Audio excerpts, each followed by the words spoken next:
नमस्कार, मैं आपका मित्र अमन कुमार। आज आपके लिए लेकर आए हैं पृथ्वी के बारे में। हम जानेंगे कि हमारी पृथ्वी की उत्पत्ति कैसे हुई। जैसा कि आप सब लोग लगभग जानते ही होंगे, पढ़ा भी होगा शुरू से लेकर अब तक की कक्षाओं में, लेकिन आज इसको हम थोड़ा बेहतर तरीके से जानने का प्रयास करेंगे, ठीक है ना। तो आइए देखते हैं। जैसा कि आप लोग देख ही पा रहे हैं कि पृथ्वी की उत्पत्ति और पृथ्वी पर जीवन का विकास, ठीक है ना। आइए देखते हैं, नीचे चलिए। कह रहा है, पृथ्वी के संबंध में हमारे मन में अनेक जिज्ञासाएं सदैव रहती हैं, ठीक है ना। इसे भी घर पर बैठे रहें आप तो आपकी दादी हैं या दादाजी हैं, मम्मी हैं, कुछ भी जब आप बैठे रहते हैं खाली समय में, खुले आसमान के नीचे, छत पे या कहीं आंगन में या कहीं बाहर बैठे रहते हैं जब, तो आपके दादाजी या दादी जी आपसे कुछ न कुछ पूछ बैठते हैं कि बेटा ये जो आकाश है कहाँ जाके गिरा है ना। लगभग ये सब आपको पता होना चाहिए, ठीक है ना।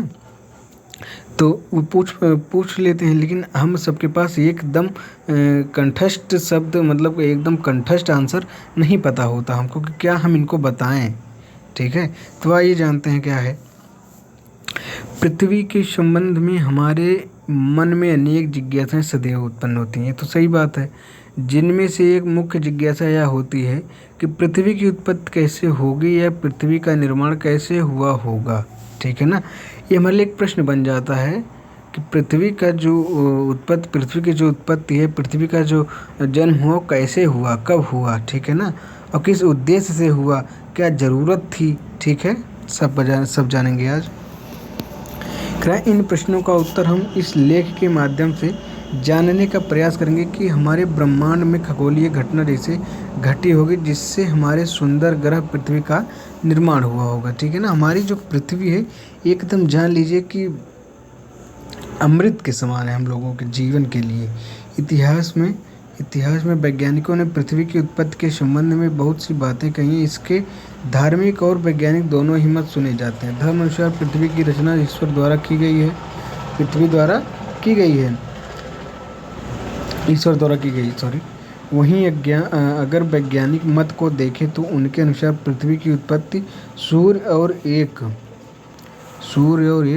विशालकाय धूमकेतु तारे के बीच का टक्कर हुआ होगा, ठीक है ना। टक्कर के कारण हुई है। जो वैज्ञानिकों का मत है कि धूमकेतु तारे के बीच टक्कर के कारण हुआ है। इतिहास में अनेक विद्वानों ने पिछले कुछ वर्षों में पृथ्वी की उत्पत्ति पर अनेक टिप्पणियां की हैं, जिसमें कांट, रास और लॉकियर जैसे विद्वानों के नाम प्रमुख है, ठीक है ना। कांट आपने सुना होगा, लगभग ज्योग्राफी में ज़्यादा होता है इनका। रॉस, उसके बाद लॉकियर जैसे विद्वानों के नाम प्रमुख हैं। तो पृथ्वी की उत्पत्ति, आइए देखते हैं।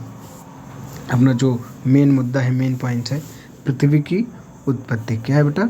पृथ्वी की उत्पत्ति। चलिए देखते हैं आगे। विद्वानों के अनुसार लगभग 470 करोड़ वर्ष पहले ब्रह्मांड में पृथ्वी, मंगल, शुक्र, शनि आदि ग्रहों का कोई अस्तित्व नहीं था। जो आज ग्रह हो गए, पृथ्वी, मंगल, शुक्र, शनि, इन ग्रहों का कोई भी अस्तित्व नहीं था यहाँ। वहाँ केवल पिंड और अन्य ग्रह तरल गैस के विशाल पिंडों के रूप में स्थित थे, विद्यमान रहते थे। यह विशाल पिंड सदैव तीव्र गति से पूरे अंतरिक्ष में घूमता रहता था, जिसे आज हम सभी सूर्य के नाम से जानते हैं।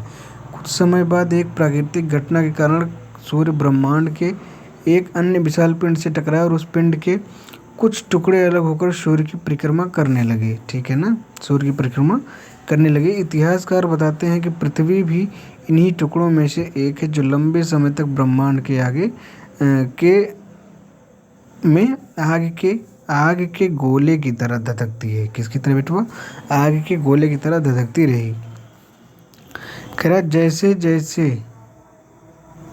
जैसे समय बीतता गया, धरती के अंदर भूकंप, तूफान और भारी बारिश होने लगी। जैसे समय बीतता गया, उसमें क्या होने लगा भैया? भारी बारिश, तूफान, भूकंप आदि आने लगे, जिससे यह धीरे धीरे ठंडा होता गया और इस प्रकार एक गैस की सतह अस्तित्व में आई। इसके बाद धरती पर कई प्राकृतिक परिवर्तनों के बाद पहाड़ों, घाटियों, घास के मैदानों और समुद्रों का निर्माण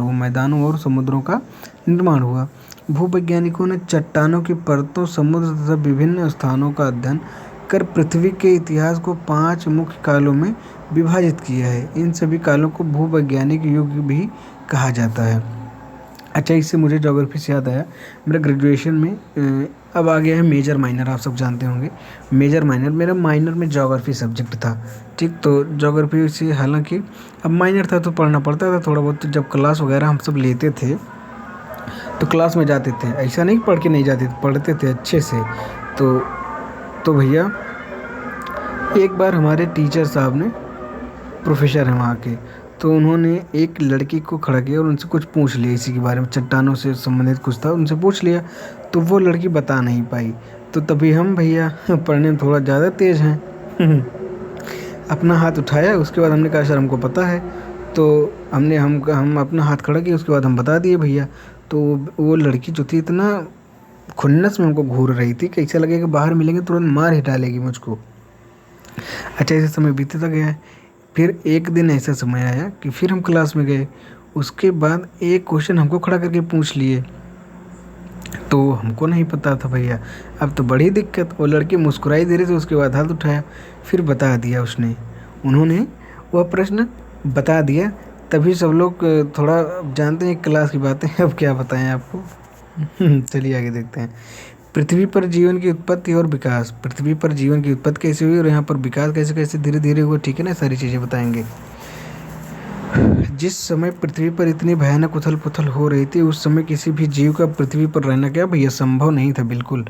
लेकिन यहाँ दिलचस्प बात यह है कि ऐसी स्थिति भी मानव जीवन की उत्पत्ति हुई जिन विज्ञानियों के अनुसार 100 करोड़ वर्ष से 300 करोड़ वर्ष से 300 करोड़ वर्ष के बीच जीवन की उत्पत्ति जल में हुई थी।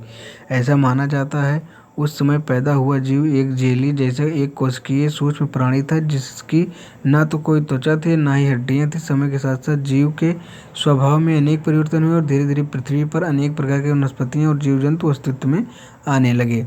जैसे जैसे समुद्र के जल मछलियों का जन्म हुआ, वैसे ही मेंढक जैसे जीव धीरे धीरे पृथ्वी पर आए। जल और स्थल दोनों पर रह सकते थे। कुछ समय बाद पेट के बल रेंगने वाले जीव आ गए, जिनमें सांप, छछूंदर और डायनासोर जितने बड़े बड़े जंतु थे। उनकी लंबाई लगभग 30 मीटर तक हुआ करती थी। फिर धीरे धीरे लाखों साल बाद आकाश में उड़ने वाले पक्षियों का आगमन हुआ। ऐसा माना जाता है कि लगभग 5 करोड़ वर्ष पहले धरती पर मैमल्स यानी स्तनधारी जीवों का जन्म हुआ। इनकी खास बात यह थी कि ये जीव अपने बच्चों को दूध पिला सकते थे, ठीक है। यहीं से हम लोगों की जान लीजिए शुरुआती जीवन यहीं से है, जिसमें उस समय आज के हाथी, ऊँट, सूअर और भेड़ जैसे जीव पाए जाते हैं। हाथी, ऊँट, सूअर जैसे भेड़ पाए जाते हैं। अगर पूछ लिया जाए, क्वेश्चन बन जाए तो बता दीजिएगा, ठीक है ना। इसके बाद कुछ ऐसे जीव भी उत्पन्न हुए जो वृक्षों पर रह सकते थे, जैसे आज के समय बंदर, लंगूर आदि जीव। विज्ञानियों की माने तो इन सभी प्राणियों के जन्म और विकास के बीच आज के मानव का जन्म वर्तमान से लगभग 15 से 25 लाख वर्ष पूर्व हुआ था। जीव विज्ञानियों ने प्राचीन काल के सभी प्राणियों को 4 युगों में विभाजित किया है, जिसके अनुसार हम उनके स्वरूप और उनके युगों की उत्पत्ति को समझ सकते हैं, जो निम्नलिखित प्रकार से। आइए देखते हैं। इसमें पहला युग कैम्ब्रियन युग है। कौन सा युग है भैया? कैम्ब्रियन युग है। इस युग में अमीबा, स्पंज, जेलीफिश, झींगा, बिच्छू जैसे जीव की उत्पत्ति धीरे धीरे संभव होने लगी। इसके बाद कार्बन युग है, जिसमें मेढक, केकड़े, कान खजूरे, कीट पतंगे, मक्खियाँ और सरीसृप उत्पन्न हुए। फिर परमियन युग आया, जिसमें सांपों की एक विशाल प्रजाति का जन्म हुआ, जिसमें मगरमच्छों, सांपों, अजगर, छिपकलियों के वंशज पैदा हुए। उस समय इनकी लंबाई 30 मीटर तक और ऊंचाई 5 मीटर तक हुआ करती थी, और इन सभी प्राणियों की खोपड़ी और मस्तिष्क बहुत ही छोटे हुआ करती थी भैया। अंत में आधुनिक युग में समतापी और स्तनधारी जीवों का उदय हुआ, जिसमें उड़ने वाले जीव और पानी में रहने वाले जीव भी शामिल थे। इसी काल में मानव रूप धारण करने वाले नर वानर जीवों की उत्पत्ति हुई।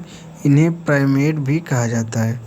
आई होप ये वीडियो आपको पसंद आई होगी, तो हमारे चैनल को लाइक, सब्सक्राइब और शेयर करें ज़्यादा से ज़्यादा। बहुत बहुत धन्यवाद। जय हिंद।